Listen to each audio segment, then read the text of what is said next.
का रोहित भाई यार, हम जौन बा अपने जिंदगी में बहुत परेशान है यार। हमें समझ ना आवत बा, हम सारे कबा कुल कह डारन, लेकिन हमें समझ ना आवत बा काव करी। हम बहुत परेशान हो गए जिंदगी में। हमें एकदम ना समझ में आवत बा काव करी यार। बस ये इतना प्रॉब्लम तो लगे बस। बहुत समस्या भाई, काव करी कुछ समझी में ना आवत बाटे। अरे राजू, एक एकदम जान ला, बहुत छोटी उपाय बा। का बतावा।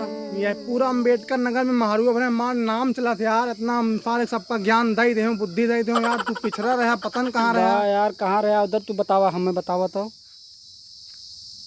हाई स्कूल पास है?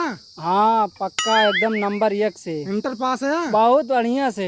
बीए के है? बीए कुल कैले है। बीएडो कैले है? बीएडो। तब तो यार एकदम पक्की बा, कुल डिग्री ले ले है ना? एकदम पूरा जान ला अच्छे से। जितना बा कुल डिग्री इकट्ठा एक दिन बटोरा। हाँ और 10 रुपए कराओ पेट्रोल। हाँ ओकर चूल्हा में धरा फूंक देता को। हाँ। ओकरे बाद जानते हैं, फूंक दिया। ओकरे बाद हमरे खान चला प्रधान के तहार लगवा दे नरेगा में काम। और रोज खटा 300 रुपया दिहाड़ी पाया। बस ये सब काम न कर पाए हम। और अगर उन न कह पाया तो हमारी खान चला महारू हम सब्जी ठेला लगा, मौके आम के सीजन में आमो बेच। ये काम सही बात है, चलो अब ये लगाई गई, ये काम सबसे बढ़िया।